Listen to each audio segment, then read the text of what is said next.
Okay, here we go. There's always no person. Good evening. I'd like to call to order the January 19th, 2016 Planning Board meeting. First thing on the agenda is approval not required. Is there any? Minutes. Minutes, sorry, blew right by the minutes. Mr. Secretary, do we have the minutes? Mr. Chairman, there are 2 minutes for January 12, 2015. One is the executive session, and the second one is the regular meeting. Both those minutes will be shared with minor corrections. I recommend approval of both. Second that. All in favor?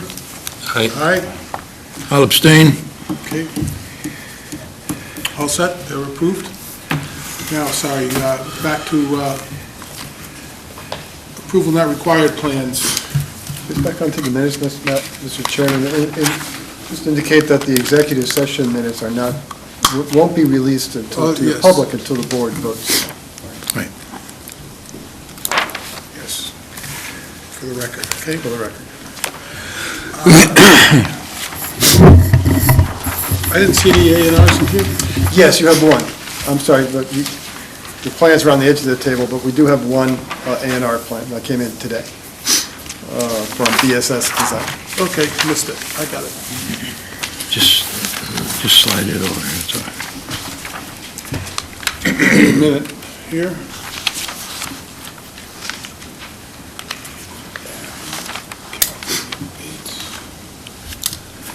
Main Street.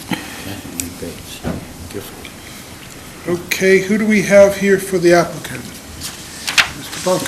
Yes, thank you. For the applicant, I'm Tom Bunker with BSS Design. We prepared this plan. This It's is- the site where the Fairwinds his Housing office. is on Catherine Lee Bates Road, near the end of Gifford Street. There are 2 lots. Frankly, it should have been combined a while ago because actually the building crosses the lot line. We're just combining the 2, so it'll be 1 lot, which is acts like 1 lot, since the parking is on one side, the building is on the other.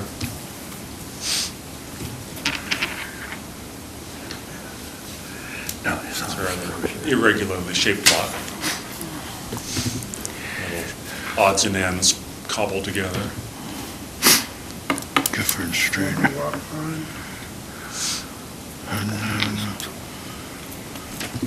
Okay, so I got it now. Took me a while to figure it out. It's the parking lot, the 2 parking lots are being tied with the building. Yes, that's Because I know the property well, I just couldn't Yeah. sort out what you're doing here, but I got it now. Yeah. Anybody else Existing motel building. need a little more time? I can't quite figure out where it is. It takes a minute, Ralph. Look at the street, it'll come to you. Main It took- Main over Street's at here. the bottom of the page. If you go up Gifford Yeah. Street, turn left onto Catherine Lee Bates. If you know where our office is, it's right across Catherine Lee Bates Road from our office. Sort of behind Steve's Pizza. Just the The telephone- brick Yeah. building. brick telephone building. Yeah. See the telephone building? Okay, thank you. I didn't realize that was a hotel there. I move endorsement. I would second that motion. Any further discussion? Yes? Comments from the staff? Yes, sir.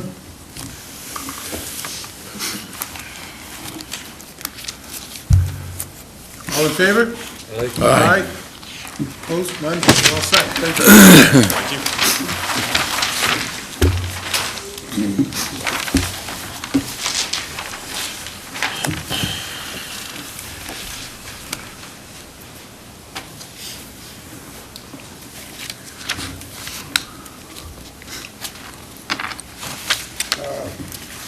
Next item on the agenda, Planning Board discussion and decision. First is the applicant, Louis Larry, trustee, definitive subdivision plan / special permit to subdivide the property into 5 lots, creating a planned residential development on West Falmouth Highway.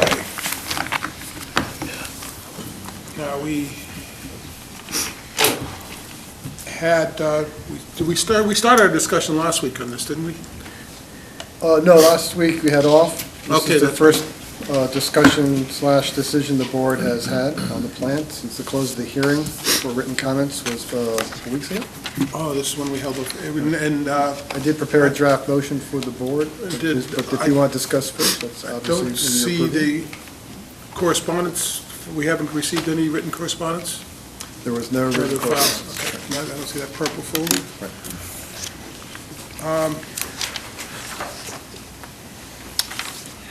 So we have a draft. Any comments by any of the members of the board? Any issues with the plan to discuss? Oh, no. Yes. All set, The Ralph? plan, no. I read the decision and I thought it encompassed all of our discussions.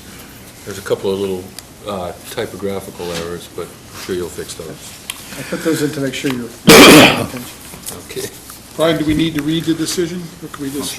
You typically do on behalf of the public that may be watching. Sure.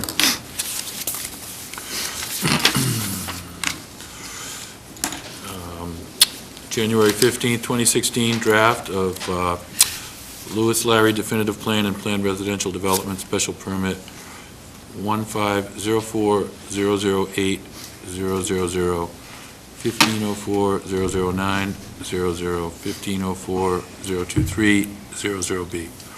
Motion that the planning board vote to approve the application of Lewis Larry, trustee, for a special permit under Article 25, planned residential development of the zoning bylaw, and under Article 14, definitive plans, Chapter 305, subdivision regulations of the town of Falmouth, for a plan entitled Definitive Subdivision Plan King Pine Hill, prepared for Lewis S. Larry Jr., trustee, West Falmouth Highway, Route 28A, Falmouth, Mass., drawn by Warwick and Associates, Incorporated, dated 10/12/2015. Scale 1 inch equals 40 feet, along with a topographic site plan dated 5/20/2015. Revised 8/25/2015, a plan and profile proposed shared driveway dated 7/8/2015, a water distribution plan dated 10/13/2015, and an easement plan dated 10/13/2015, and a cross-section and detail sheet dated 7/8/2015 with the following findings, waivers, and conditions. Findings. The applicant has proposed a 5-lot planned residential development along with 274,906 square feet of open space along West Falmouth Highway. This application proposes to construct a shared driveway to access lots 1 through 4 in lieu of its subdivision road as per the discussion with the planning board as part of an earlier preliminary plan application. The board has approved this concept before and finds the planned residential development with open space and shared driveway to be superior over a standard grid subdivision. Although a shared driveway is proposed, the applicant will be responsible for inspections by the Falmouth Engineering Division as per the subdivision rules and regulations, and the posting of a surety to ensure completion as per plans. The board finds that the town water shall be required. The water main shall be installed under the direction of the Town of Falmouth Utilities Division as per the plan cited above. A fire hydrant shall also be installed under the direction of the Falmouth Fire Rescue Department. The site is located within the West Falmouth Harbor Coastal Pond Overlay District. The board finds the requirement for enhanced nitrogen removal septic systems will be necessary, as per the preliminary plan decision and the requirements of the zoning bylaw. Drainage details have been reviewed and approved by the Massachusetts Department of Transportation, as the curb cut is off a state highway, Route 28A. Prior to definitive plan endorsement, the applicant shall provide to the board a copy of the approved curb cut permit from the Mass DOT. Subject to the above, the planning board finds that the application meets the minimum requirements and conditions found in Article 25, planned residential development of the zoning bylaw. The integrity of wildlife habitat areas will be enhanced with the development of this property as a planned residential development over a standard grid subdivision. Scenic vistas will be highlighted and preserved, whereas the overall design of the residences take into consideration the existing topography. The proposed development is consistent with comprehensive plans and objectives. The plan is designed as to produce a desirable character, complementing the site's natural features. The plan conforms to the minimum lot dimensions and use requirements stated in Section 240-124-127 of the zoning bylaw. Land set aside as open space shall be permanently conveyed to the lot owners and shall be used for open space purposes only. In addition, under Article 42, I believe, special permits, the planning board finds the site is adequate in terms of size and suitable for the proposed use. Due to the size and location of the property and the terrain, there will not be a negative impact on views and vistas. The impact on traffic flow and safety will be minimal. Septic systems will meet current Title V health regulations. Utilities will be provided and maintained. The development will not negatively impact the adequacy of the supply of affordable housing in the town. And we mentioned earlier that the denitrifying septics, by mentioning Title V here, does that conflict? Yes. Well, the enhanced nitrogen removal septic systems meet Title V standards, so I see no conflict. Okay. They do both. They do both. Okay, then. Waivers. As no subdivision road is proposed, the board waivers, oh, here's that typo. The board waivers of its rules and regulations governing the subdivision of land regarding design and construction. It's no waivers. Where are we? Waivers on the back of page 2 there. Yeah, it should, I'm sorry, it should read, as no subdivision road is proposed, the board waives Right. its rules and regulations.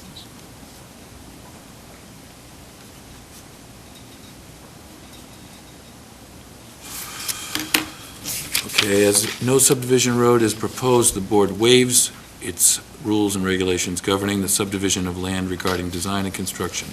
The board grants no waivers concerning the requirements for surety and performance guarantees. Conditions. Condition 1, prior to the endorsement of the definitive plan, a covenant creating a homeowners association shall be submitted to the planning board for approval. Also, a suitable covenant restricting the open space to passive open space purposes only shall be delivered to the board prior to definitive plan endorsement. Said covenants to be recorded with the definitive plan. Condition 2, prior to definitive plan endorsement, a suitable bond or covenant shall be submitted ensuring completion of the common driveway and utilities. Condition 3, the water mains shall be installed under the direction of the Utilities Division, and the fire hydrant shall be installed under the direction of the Falmouth Fire and Rescue Department. 4, house numbers for lots 1 through 4 shall be clearly marked and at the shared driveway entrance and visible from both travel lanes as per the Engineering Division referral dated 12/23/2015. Sign details and locations shall be added to the topographic site plan referenced above prior to definitive plan endorsement. The following, number 5, the following notes shall be added to the definitive plan prior to endorsement. A, this shared driveway shall not be eligible for town acceptance. B, the town of Falmouth shall not be responsible for snow plowing any portion of the shared driveway. C, trash pickup for lots 1 through 4 shall be at the intersection of the shared driveway and Route 28A. Condition number 6, the electric service to the proposed lots shall be placed underground. And number 7, no further subdivision shall occur within a modification of this decision by the Falmouth Planning Board. Number 8, each lot in the subdivision shall be served with a septic system having certification from Massachusetts Department of Environmental Protection for general provisional or pilot use for nitrogen reduction and is listed in the most current Mass DEP list of innovative and alternative subsurface soil disposal technologies approved for use in Massachusetts. And condition 9, prior to the final release of covenant or bond, the applicant shall provide an electronic version of the subdivision plan in a portable document file, PDF format. And also in your package, you should have this condition, you propose to add this as condition 10. Okay. Condition 10 is the site is located within the northern section of the West Falmouth Historic District. The applicant shall limit the disturbance to any stone walls to accommodate driveways per Chapter 654 of the Acts of 1975. The applicant should obtain a certificate of appropriateness from the Historic District Commission prior to the opening of any stone walls, if any. The applicant should obtain a certificate of appropriateness from the Historic District's Commission if a residence is built within the 150-foot line demarking the West Falmouth Historic District. I would second that motion. Yes, Paul? On condition number 9, who is that document submitted to? What kind of version? Who's that Planning submitted to? board. Number 9 prior to The the planning hearing, board or the town clerk? it'd be to the planning board. To the planning board. I suggest we have that. Well, these are our conditions. And just a question, I thought the historic district was 100 foot. Is 150 in that area? It varies all over town. In that area, it's 150? Ask Corey to look into this, but I believe 150 is correct. I'll check it before we record the decision. That's Ralph? Yeah, Brian, would you say again how the septic system will meet current Title V health regulations, and number 8 are saying the same thing? I don't quite understand that. Well, whether it has enhanced nitrogen removal or not, it will meet Title V requirements. So that paragraph under your findings is true. The septic system will meet current Title V health standards. And then condition number 8, in addition to meeting your Title V health standards, you will also meet this standard with regards to enhanced nitrogen removal. Because enhanced nitrogen removal is not a health standard, it's an environmental standard. So we're telling the applicant, or we're finding that the septic systems that are to be installed meet Title V for health purposes. Yep, and we are also requiring enhanced nitrogen removal to comply with the Okay. bylaw. Key phrase is "in addition to," is the, So, yeah, all right. It wouldn't say, as a minimum, septic systems will meet current Title V regulations. Okay, okay, I'm with you. Okay. anything else? So, well, we have a motion and a second. We ready to vote? All in favor? Aye. Unanimous? 502? 6. You voting for Bob? No, I said there's only 6, you say unanimous, there's 6, not 7. There's 5. 5. 5, right? Yeah, So so the 5 vote, 2 missing. right, but we need a supermajority, we need 5, and that's why I said that. in order for it to But it's pass. unanimous So amongst it us. has to be unanimous or it doesn't pass. That was the point. Okay, you're all set. Thank you. Thank you. Thank you, everybody. Myron?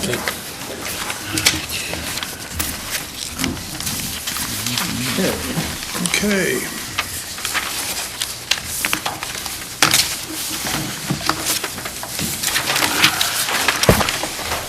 so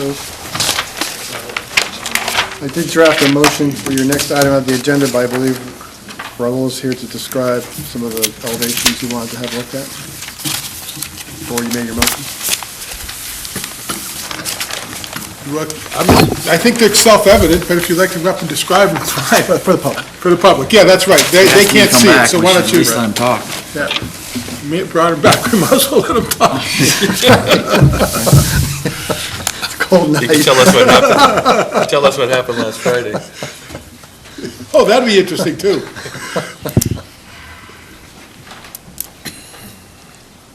Go ahead. We're gonna read it to the, Do you want me to read it first, or do you? Well, Would you like to first, we're usually discussing the elevations. These are new Yeah, plans. You should finish the presentation Yeah. first. for the record, Raul Lizardi from Homes and McGrath. So a couple of weeks ago, we opened this hearing for discussion, because this is a project that's gonna be before zoning board of appeals. These are the graphics that we talked about last time, but we didn't have building elevations. The only things we had with this construction, part plans. For the filing, we added these elevations, but this morning I received these renderings, which shows a better graphic representation of the building.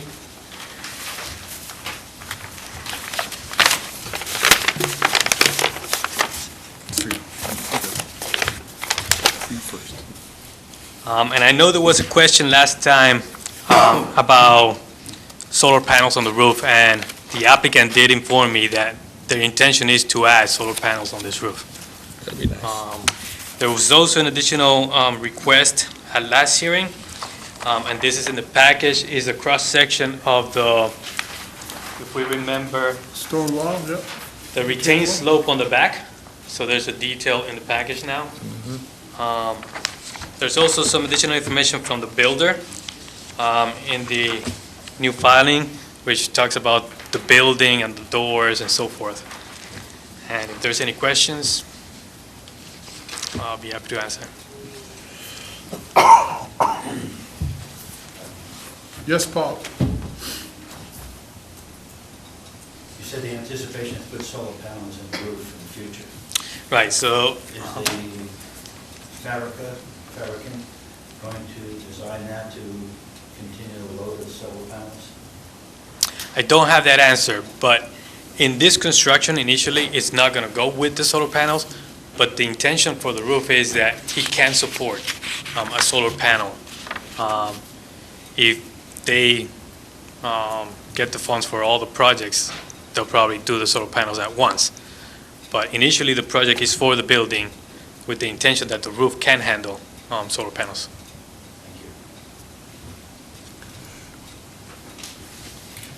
Thank you. Motion. I'm ready. Thank you for these details. It's quite helpful for me. Okay. Motion that the planning board vote to approve the application of Peterson Company LLC under Article 39, site plan review of the zoning bylaw for the plan entitled Site Plan Prepared for Peterson Company LLC, together with the lighting and landscaping plan prepared by Holmes and McGrath, Inc., dated December 8th, 2015. Scale 1 inch equals 40 feet, with the following findings and conditions. Findings: the applicant proposes to add a second pre-manufactured building of 3,200 square feet consisting of office space and business bays, with the associated parking, drainage, and landscaping. The site is located in the Light Industrial A zoning district on Thomas B. Landers Road that has been previously developed with a 9,600 square foot warehouse building and associated driveways, utilities, and landscaping. The proposed building will be served by the existing paved parking lot of 32 spaces and gravel parking lot with an additional 12 spaces. The turning radii, driveway width, and drainage design is adequate per the engineering division's referred dated December 12, 2015. The Falmouth Fire and Rescue Department has also sent a referral dated December 17, 2015, expressing no concerns with the project going forward as proposed. The Planning Board has reviewed the proposed architectural elevations drawn by Coral, Inc., dated August 19, 2015, together with the Holmes and McGrath landscaping plan and the elevations appropriate for this area's predominant industrial setting. The site is located in the Wildlife Corridor Overlay District. However, as is previously in previous decisions for this site, the board finds the corridor is not necessary. Conditions. 1. The plan shall be constructed as approved. Any changes shall be reviewed by the planning board to determine if a modification of this decision is necessary. Pursuant to 240-183B of the zoning bylaw, no permit for full or partial occupancy shall be issued until the planning board is satisfied that the conditions of this approval and predecessor approvals have been met. Second.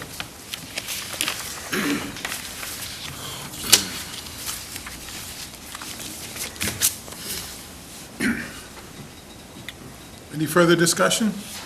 We've got a motion and a second. All in favor? Aye. Opposed? Unanimous? All set, thank you. I do have a question for you. How did the design review meeting go?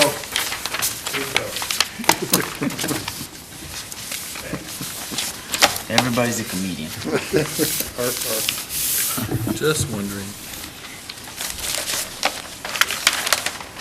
Actually, it went well. No problem. You got a good vote? That's a, good standard for us to look at going forward, at least to see those drawings. Okay. Now, the next item on the agenda is planning board discussions. A little short-handed tonight, but we can talk about a few things. Committee reports. Does anyone have anything to report? Paul, you've been pretty active on a couple committees, haven't you? What do you got for us? Any? I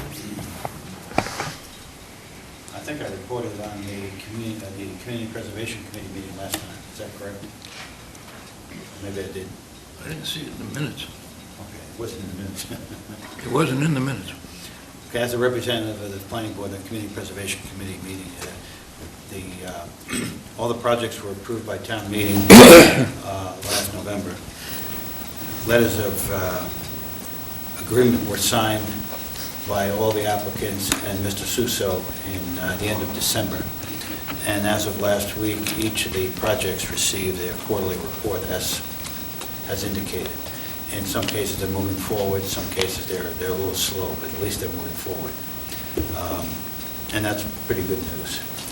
Secondly, the Community Preservation Committee is trying to adjust the budget cycle so it fits in with the town cycle, which has been a problem in the past for them. And they proposed that, and it was approved by the board last week, or the committee last week. And what that means is the budget cycle that the town uses will be the same one that the Community Preservation uses. They're also going to change slightly the program, and in November this year, they'll just have any emergency applicants, but all the other applicants would be normally in the spring town meeting. Another project, the wastewater meeting was last week, and Doug attended that as well. They made a very detailed presentation on Little Pond. That was very interesting. Moving forward, they had a very detailed review of each word, actually, in that report. So that's moving forward, and I thought that was a pretty good session. The third item is I had been asked to be a member of the review committee for the Spring Bars Road Association as a representative of the planning board. We did have a meeting last week, and there was a committee set up to evaluate the proposals. 2 proposals were received. They're in the process of evaluating that, and next week there will be another meeting to review the 2 proposals and then move forward on that. So that, I think, is good news. There are 2 submittals. There's a group of people who are reviewing them, and I think that will work its way out in the very near future. So now there's a timeline for doing that, and I think that's probably a very good thing as well. Have they identified how much fill they're going to be putting in the flood zone? How they're filling in the flood zone area? I've not looked at that yet. I have the proposals there. What we did last week was just review the process of looking at the criteria as submitted and as requested in the scope of work. I had some concerns that I raised at that meeting. For example, it said they're going to sign the agreement within 60 days. Well, that's less than 30 days from now, so they really can't do that. So they're going to extend that date.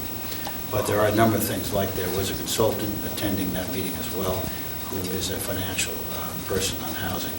So I think it's a good representative group, and I'm really not at liberty to talk a lot more about it, but basically the process is moving forward.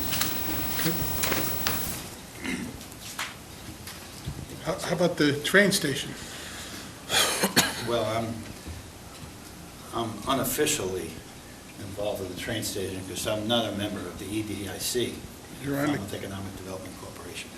But I've been asked to sit in on a couple of things, and one is the evaluation and the negotiation with the project manager, and the evaluation which was signed in December, and the evaluation of the submittals from the architects. There were 4 submittals, 3 were interviewed, 2 were shortlisted, and they interviewed all 3, and they selected Beacon Architectural Associates from Boston to do the architectural design. Beacon was the architect of record for the Falmouth Library and also for the changes to Seacrest. They had some excellent recommendations, and they had some pretty good concepts on how to move forward.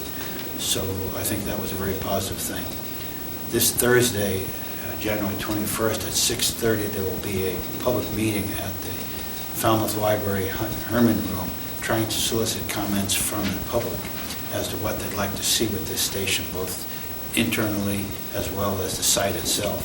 So a detailed presentation has been prepared for that meeting. The architect will be there to answer questions, and EDIC will make a presentation on what the project is about, who's been assigned, and then the architect will talk about what his concepts are, and hopefully elicit comments from the public. So I think that's moving very well finally. Thank you. Get that over? Yes, Ralph? Hey, Jim, I have a question for you, Paul. You said that you've been asked to represent the planning board on the evaluation of the Spring Bars Road. Did you mean the community preservation? I'm sorry, Committee? community preservation, I beg your pardon, that's Thank you. correct. There was a request at the community preservation meeting, stand corrected, and when they asked for volunteers, everybody went under the table. Everyone stepped back and you were standing there. So painfully said, since I'm doing something similar for EDIC, I guess I can do that as well. So I'm not sure it was a very wise move, but somebody has to do it. I think it's very appropriate that someone, and the fact that I'm on the planning board, I think is also a contributing factor to that. And having served on it, it's actually a lot of work to sit on those reviews. Meetings you have to go to. Really? Yeah, that's why you're there. And forms you have to fill out, and it's all a state process, and thank you for your time.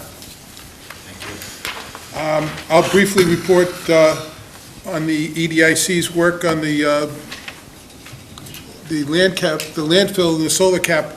We had a presentation with the selectmen last week, and we have a big meeting with the town administration tomorrow, and we're hopefully keeping the project where the main items we're working on is the negotiations of the lease, something called the intergovernmental agreement, which is really a lease between the town and the EDIC. That's being negotiated at the same time as something called the power purchase agreement, or a PPA. In order to do that, somebody first had to count up how many electric meters and how much power the town really uses, right down to the street light. And that evaluation's been ongoing, and we have most of that done now. And so we've been learning a lot about the town's power needs, and hopefully by the end of this month, the EDIC has picked Citizens Energy, which is a company that's owned by Joe Kennedy, and they were the high bidder. In this case, they're giving us money, not charging us, so the high bidder is who you go for, not the low bidder. And some of the features that it came out as one of the things that Citizens Energy gave in addition to their plant, which should save, or could save, $700,000 a year in energy costs, the town, that they plan to provide another solar plant someplace in town or a nearby town at their own expense, with no monies from the town at all. And they're going to give 50% of the profits are going to be donated to Falmouth, needy families in Falmouth, covering up to 200 people's electric bills for 20 years. That's just a donation. It was very interesting to get bids from a charity, somebody whose main job is to give money away.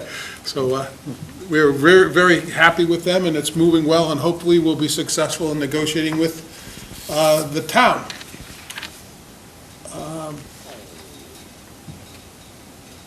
We don't have any general correspondence. We have, transportation, can we hold that until Pat's back? Are we gonna? Are you done with committee reports? or- Yes, did anyone else speak out? Oh, sorry, Doug. I don't really have a committee report for the Coastal Ponds Management Committee because since George Hampson has passed, we haven't had any meetings. We're in a little flux because the other members that are more senior are currently committed to projects that prohibit them from becoming chairman effectively, and I'm not qualified to be chairman. I don't know if it's appropriate that I be that anyways from the planning board perspective. So there's no report yet that, other than we were still hoping to find a new chairman for the Coastal Pond Management Committee and pick up the work and carry it on, and planning for issues like possibly implementing new moorings, helical pile moorings that do less damage, and a management plan for the ponds. So they have a couple of ponds figured out, and it was a shame to lose George at that critical time for that group. And if I could comment just briefly on the water quality management meeting, there was one point that I found interesting with the regard to the inlet widening at Bourne's Pond. John Ramsey, the engineer who prepared the report, was there, and I happened to ask him if there was any consideration given to raising the bridge height with regard to sea level rise anticipated. And he said that without a plan to raise the whole road, it wouldn't make any sense to raise just the bridge. So I'm not saying that we should raise the whole road, but just that it just points out again and highlights the need to have a plan in place where if we had some sort of plan in place that called for road raising or, some kind of structural improvements there, it's possible they would consider raising it, but at the time, it's just going to be pretty much at the same height. They also wanted to constrict that and keep that bridge low so boats can't get in there, because they want to restrict boating in there, which I found that to be interesting, and that's sort of a mass DEP initiative to keep that bridge low, to keep boats out of there. Found that interesting. So that's my other comment. Thank you. Well, it lets some boats in. You can have a Boston whaler goes in there nicely, a George Williams skiff is designed to go in there for clamming. You can get in and out of there with the right-sized boat. True, but I was surprised that with a wider, double the width, that there's no increase in height. But That doesn't, that's amazing. I remember the bridge, the old ones being moved, Yeah. and that being built. Now we're already talking about tearing it down and doing it again. Mm-hmm. And the old wooden bridge is still standing in Yeah, the the remnants in are the still marsh, there. Anything else? Is the subcommittee meeting, planning committee meeting next week? Local comprehensive plan meeting? Yes, we are. What would they be talking about next week? I didn't remember the agenda, wasn't planning on reporting on it. I'd have to check. Would it be accessory apartments again, or are they waiting to come before the full board? Well, the accessory apartments, we're working on this board already. I think the local plan committee is looking at the historic element. Yeah, the historic element is finalizing, that's there, not the accessories here. We're talking about it here. Are we going to talk about it now? That's on the agenda. Okay, well, you said about putting it off because two members are missing. No, I was talking about transportation. Because that one is at the local comprehensive plan. But the accessory, we've had it here, and we have a draft to go through tonight. Okay. So I was referring to transportation goals and policies that we're going to hold off. Next is the discussion of the accessory apartments. So Yeah, so why don't you walk us through, Brian, you've moved some things Can I around. ask you a question on this before you get going on? One of the things we don't seem to be talking about here, and I don't know if it's appropriate or not, but the condo development in town has become bigger and bigger. There's several buildings in town that have converted to condos. Do we need to address the condo issue as part of this accessory apartment? We don't talk about it here, but there are several in town, quite a few in town, actually, even on the Village Green, there's condos there. Is that something we should be addressing as part of this accessory apartment? Not as part of the accessory, it is another item that we've talked about to deal with housing. Multifamily is another item that we brought forward. And the condo conversion bylaw that's in place has been talked about being modified, but that's a different step. Right now, the condo conversion bylaw, I think it's either 1980 or 1984, any structure that was in place at that time can be legally converted into up to 4 units. And but it has to have been in existence in, I think that's 1980 or 1984. we've discussed bringing it forward, changing that date, moving it, but that's not, hasn't come out of committee yet, but it's pretty separate. But it's related in a certain sense. Yeah, but one thing let me comment. Go ahead. The one thing about that is creating housing. Those are maybe sold by the owners, but accessory apartments are rental units. Right. When you create a condo, it's a house. I mean, the And- same and- person might and own they're all market four, rate, and they're- but it's a they're- house. they're expensive. So people own them. That's a total different thing than an accessory apartment. But it's still increasing housing inventory in the town of Falmouth. It is on the study that was done a year or two ago. It's identified as one of the items that we can do. It just wasn't combined with the accessory apartment. It was left to stand alone, as is the multifamily. It's, could be coming forward. I think it's an important issue, it needs to be addressed. Absolutely. I think we're trying to do one step at a time here. Essentially, there's a three-pronged approach the Yes. board was looking at, and we tried to bring all three in, but it becomes too much. So I thought it might just be best to, as we're wrapping this up, fold in the multifamily zone. And the third prong would be the conversion bylaw of existing homes up to 4 units.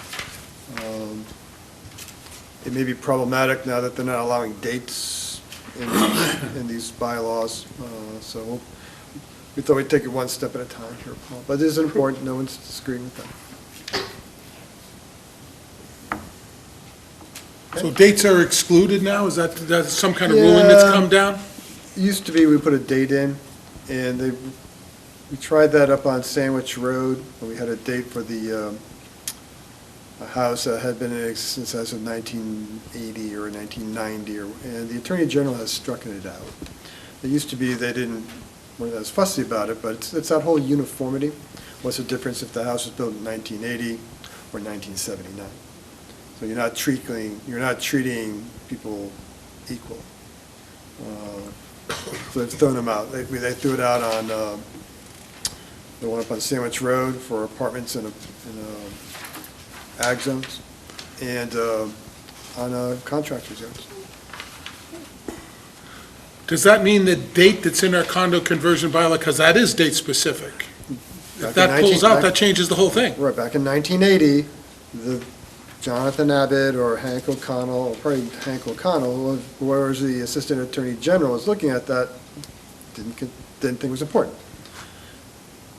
But the Assistant Attorney Generals that have come forward since, the 90s, have been consistently rejecting bylaws that have a time date in it because of that uniformity provision.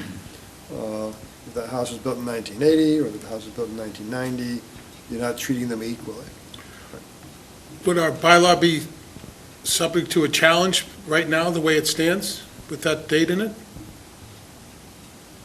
Someone could, sure, tell you to take it out. So we have to be, a little careful with that one.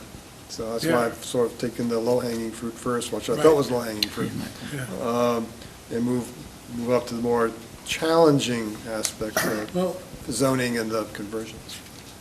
seeing as how I think the real work is going to be at town meeting, I still think we're working on the low-hanging fruit until we get there. Right. So it might be, instead of a date certain, you might have an age certain. The house has to be at least 10 years old. Okay. Or it may have to be of a certain size, or located in a certain area. And you can pretty much define that, because you might have areas on Palmer Ave or North Main Street, Depot Ave, that, fit the criteria. Right, so we're going to be working on that, trying to get away from dates. Okay.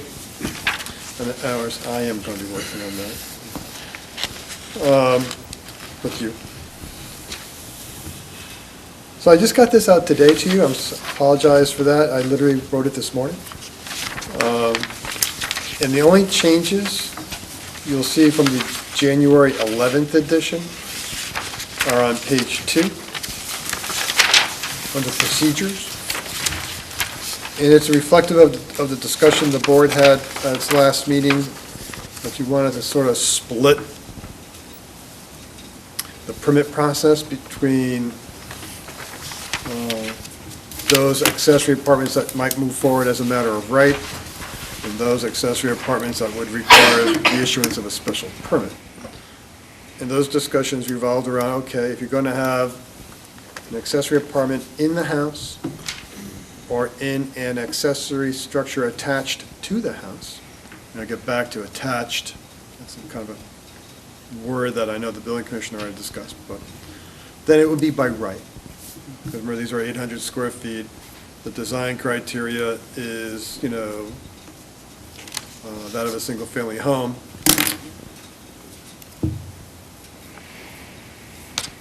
And you would have a design component to your site plan review. That's what I have in the first paragraph.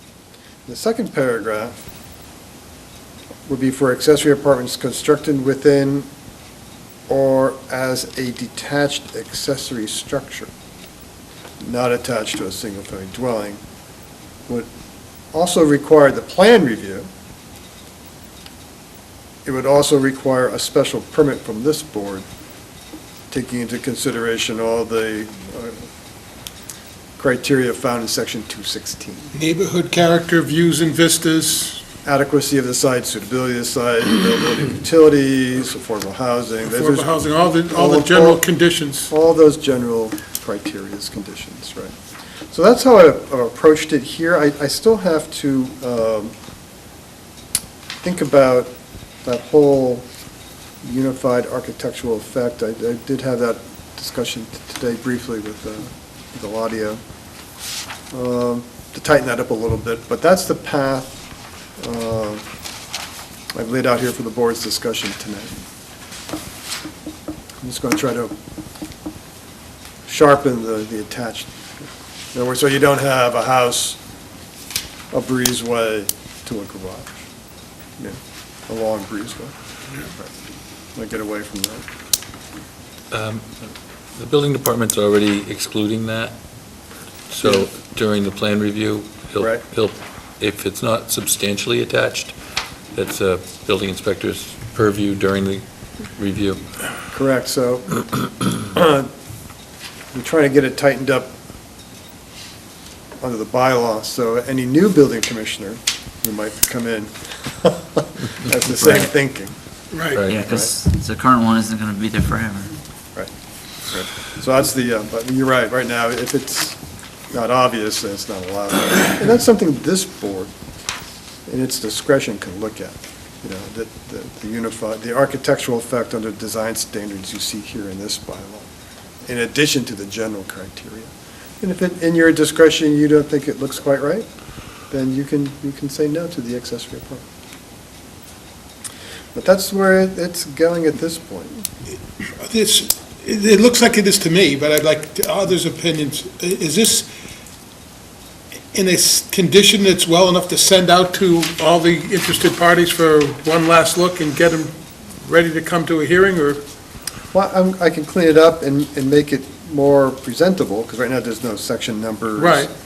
I would also have the other ancillary articles about, changing the definition section, changing the applicability section of site plan review. We're getting really close. Yeah, I don't want to get it out there too soon, only because we're running into town meeting. Right. I want folks to think this is going to be coming down the pike. So maybe after the close of the warrant, the special town meeting, and all the recommendations are in, sometime in March, maybe, Okay. get it out there. So then, at that point, we'll make an effort to get, because I noticed the last couple of weeks, no one's been here to discuss it. It's hard work. I know. And we go through several iterations and drafts. Once you think you've really got a draft worth, getting a critical review, and I think we're getting close here, then it's a time perhaps to send it out for comments. But then, soon. Okay. Yeah, sometimes, the first drafts get some general comments, but once the rubber hits the road here with these very specific bylaws, then you're going to want to have others weigh in, right? Well, the others have said in the past that they wanted to, and we've had it on our agenda, but that hasn't been good enough to get them to come to talk about it, so I think we got to push it to them a little bit. Yeah, well, you're getting into the nuts and bolts. Right. And quite frankly, it's good to get the general comments in at the beginning. We think it should be by right. Right. We think there should be an architectural component, and then let you get to work. Okay. That's what you've been doing on it, and I think it's getting close to bring these folks back and have them take a peek. Yeah, Jim. Yes, Yeah, Brian, looking at the page 2 where you talked about the special permit. Just so I understand that, the house has a garage that's a separate structure, so it's an accessory, it's an accessory structure. To put an accessory apartment above that would require a special permit. So say I'd say I have a house and a detached garage, Yeah, and I want to either convert the garage to an accessory apartment or put an accessory apartment above the bed, that would require a special permit and a site plan review. okay, is that what we agreed? no, well, we haven't been able to come to an agreement on it, but this is a compromise of whether or not they're going to be attached or not, and I think we decided that this is what it needs to be to go forward, that We didn't decide this is what it needs No. to be to go forward. no, We just to go forward. I said mean, we need to discuss for the more. discussion to go forward, because we were hitting an impasse, not that this is the final version. Yeah, okay. What I meant was that if we're going to discuss it further, this is it has to, we decided You need last more week, special options. permit. You need more But I options. think, All right, As we I- were trying to get away from the special permit requirement, generally speaking, correct? but I think this isn't, yes, absolutely. Yeah. But this isn't a chance that, I keep bringing it up. What happens if you had the perfect building, and it's, it'd be perfect to have an apartment above it, but it's detached? Our bylaw would say, no, you can't do it. But we're saying, well, if everything's okay with the special permit, you could, if it passes site plan review, 24216, and all the other architectural conditions, maybe there is a way for an exceptional special permit use. It's opened the door for, instead of an absolute no. I keep bringing up the condition, what if you had a perfect barn? And it could absolutely fit in the backyard, it doesn't look like another home, and there's plenty of room for an apartment in there, but Right, so- it's not attached. The board was finding it difficult to get beyond the two dwellings on a lot. Or you could just take a structure and convert it without really any oversights if it were detached. So this was sort of seen as a mid-range bridge between everything special permit, everything by right. If it's a house, if it's within it, the garage is attached, you really can't tell the difference. Plan review, still a plan review, but once you get to a point where it's a detached structure, it may be closer to a lot line than the house typically might be. The planning board wants an extra careful look at that. Right, I haven't had a chance to read this Yep. latest one yet. Yeah, But as I recall, we said that an accessory apartment could not impact the original purpose of the accessory structure. In other words, you couldn't take your garage and make it all into an accessory apartment. You had to maintain the garage portion, and then you could add to that. Is that in here? I don't know. It is in there. Right now, if you look carefully, it says an accessory apartment, if you look at the procedures, in that sentence here, it's, the accessory apartment is constructed within, meaning it's part of the accessory structure of the garage, Yeah, or as a detached accessory structure, meaning it's not a garage, it's an accessory apartment that looks like a garage. We haven't gotten to that point that we had discussed briefly. Do you want to have the accessory use, the garage, the barn, plus the accessory apartment? You just couldn't have a standalone accessory apartment, but we're not there yet. Okay, so yeah, well, Right, it's an important question. I recall that we talked about use. Yes. And it's not in here yet. Not in here yet. Okay, thank you. But that's on my list of things to talk to the Yeah, board. okay. Right. Thank you. But I thought that captured pretty well how we described it at our last meeting, because that was the thing, we were trying to decide, how do you control it if they build a garage now, which they have the right to build a detached garage, how do you control what happens later? Because in only a few years, that's going to be existing, and they're going to come back and want to convert it to an apartment. So that's why we said, if it's attached to the house, it could be by right, but if it's a separate structure, you need a special permit, then we can review it and decide if we think it's appropriate or acceptable. We don't have to worry about them coming back and doing something by right later, because we maintain the control of the accessory building with the special permit. And I think the 24216 neighborhood character is what we're going to be trying to rely on, that we're not making it look like it's a duplex. Right. You know, we're not changing the neighborhood. It looks like it's part of the neighborhood. Right. A single-family home, part of the neighborhood.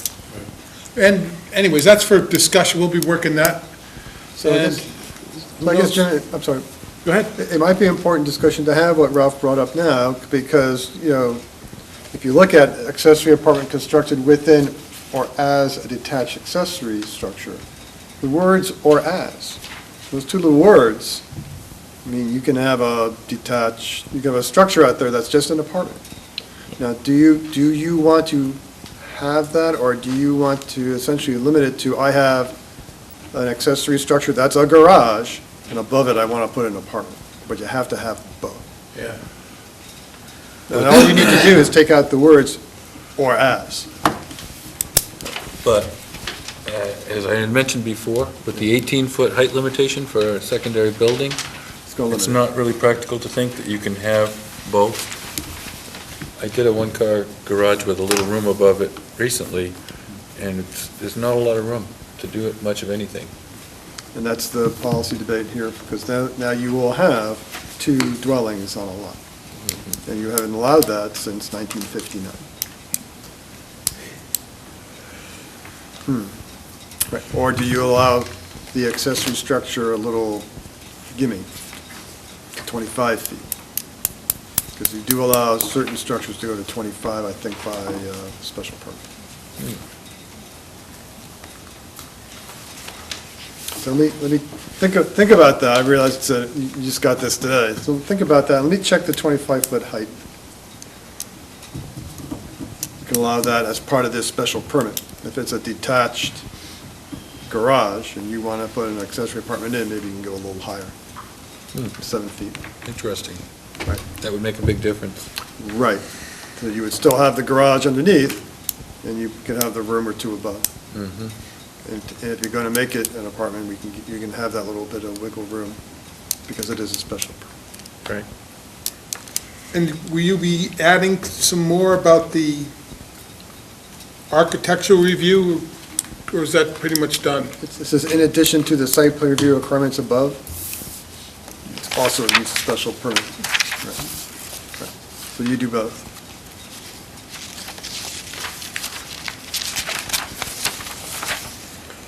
So we move a little bit, 2 steps forward, 1 step back. Yep. 2 steps forward, 1 step back. So the game plan will be to, Plus, sometime in March, I'd like to have one more, I think we're getting really close, but some of these, That or as is a huge, or as a Backyard. detached accessory structure, and if you want to go to, if you don't want that, I can take that out and let you go to 25 feet by special permit, which sounds like the way we're going. So we'll have a little more info, maybe a bigger board next week? yeah, it'd be good to Right. have the other Right. 2 members here as well. And you still have some policy questions to answer, if it's going to be by right and a special permit for detached. then where are you going to allow those? You know, so you've got some, that one more very important policy question hurdle. That's what I'm thinking more March. Okay. That one's gonna be a little bit more tricky to figure out because of, Absolutely. you can't just pick and Right. choose. Right, absolutely. So, you know, we're getting close as to what we want to have and how we want to have it. Where we want to have it is as difficult as the other two questions. Should we assume there's going to be a meeting every week for a while? Probably not next week.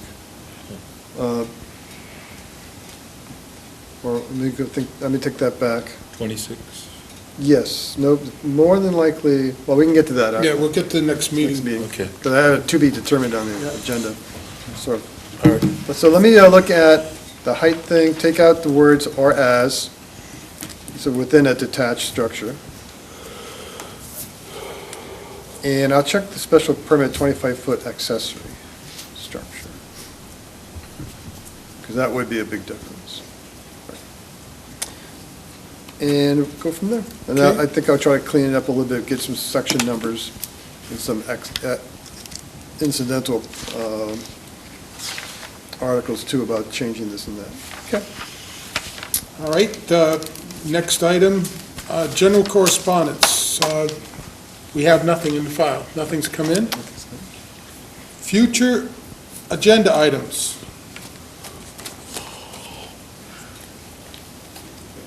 Same as last week, I'd like to hear what happens, you're meeting on Friday with the Transportation Master Plan. You said you were going to have a meeting last Friday, it'd be nice to get an update of what that is. Yeah, I'm bringing it up under next meeting, so I'll Good. give you a briefing on that. And the status of the review of the bylaw is one we've been talking about for some time. If there is an update to that, that'd be helpful. I'm hopeful sometime in February, give you an update on that, because we did have a meeting today. You might see something for the special town meeting, and more than a week or two, you will probably see that we've hired a consultant. But those conversations are ongoing. Who's doing the hiring on it? You? The town manager. Town manager, okay. Doing what? Consultant for review of the bylaws. Oh, okay. And it's time to start hounding about coastal resiliency again. On the next meeting. Okay. I got you covered.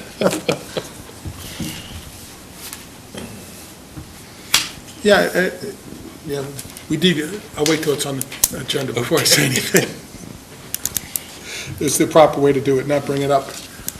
I'm just saying, that's my future agenda. No, it should be. It absolutely should be.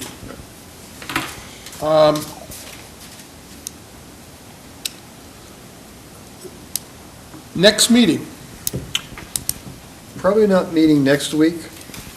Take a week off to let me work on some stuff. Probably meeting again in February. We'll be having the hearings, if there are any zoning articles for the annual, or I'm sorry, for the special town meeting submitted, and a lot of your other discussions. The other next meeting I'd like to have a discussion with the board about is, you wanted to have another joint meeting in March with the Board of Selectmen, and you wanted to discuss the McMahon study, the Davis Straits study, resiliency. So there's a button. and probably affordable housing. You may want The to apartment. bring in the affordable housing component too, but I know the Cape Cod Commission has started the Davis Straits study, and as part of the scope of work is a visioning session with the planning board. Wow. So I'd like, that you started that up, shooting for, March date. So it might make some sense to do it with the Board of Selectmen, or you can do it alone. It is a planning initiative. It is about, the things that you folks do. But I just want to bring that to your attention, that no meeting next week, probably the week after, and then I'd like to sit down with you, Jim, and Doug, and Julian, and get a date certain about, and an agenda between that time when all the recommendations are done for town meeting and town meeting, sometimes towards the end of March. So that's what we're shooting for. And then I'd like to bring in the David Straits, the Resiliency, and McMahon, because I did meet with them, and what are the next steps? And the next steps are really some decisions from this board and the select. Okay. Okay. So I'll be in touch about that, Joe. Well, there's nothing else on the agenda. Motion to adjourn. Let's just hang around for a while, it's too early. Move adjournment. And a second? We've got one and a second? All in favor? Aye. Opposed? All set. Thank you very much.